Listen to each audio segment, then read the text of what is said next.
Book of Acts chapter 10. In Caesarea, there lived a man named Cornelius, a centurion in the Italian band. He was a devout man who revered God, and his entire household followed his example. Cornelius was known for his generosity, regularly giving alms to the people and praying to God without ceasing. One day, around the 9th hour, Cornelius had a clear vision in which an angel of God appeared before him, addressing him by name, Cornelius. Startled and fearful, Cornelius asked, "What is it, Lord?"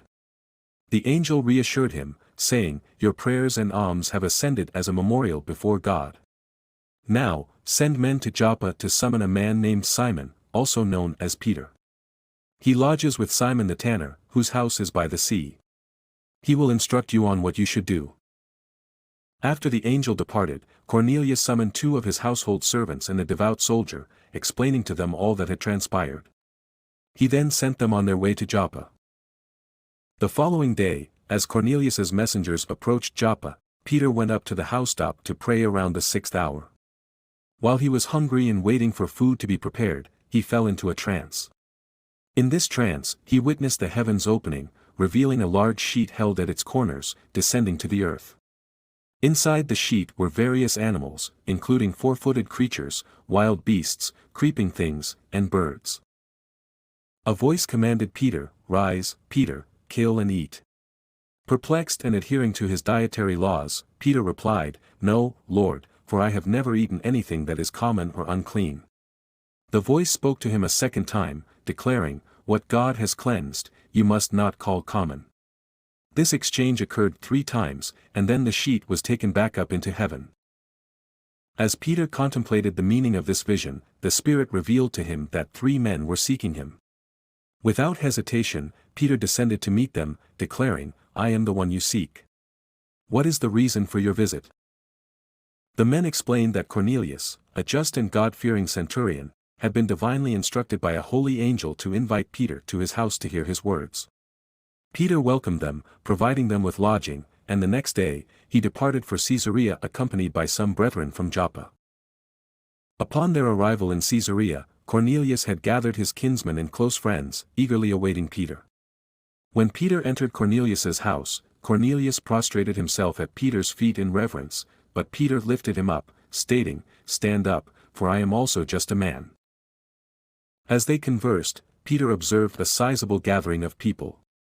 He then addressed them, acknowledging that it was considered unlawful for a Jew to associate with or visit the home of someone from another nation. However, God had shown him that no person should be considered common or unclean.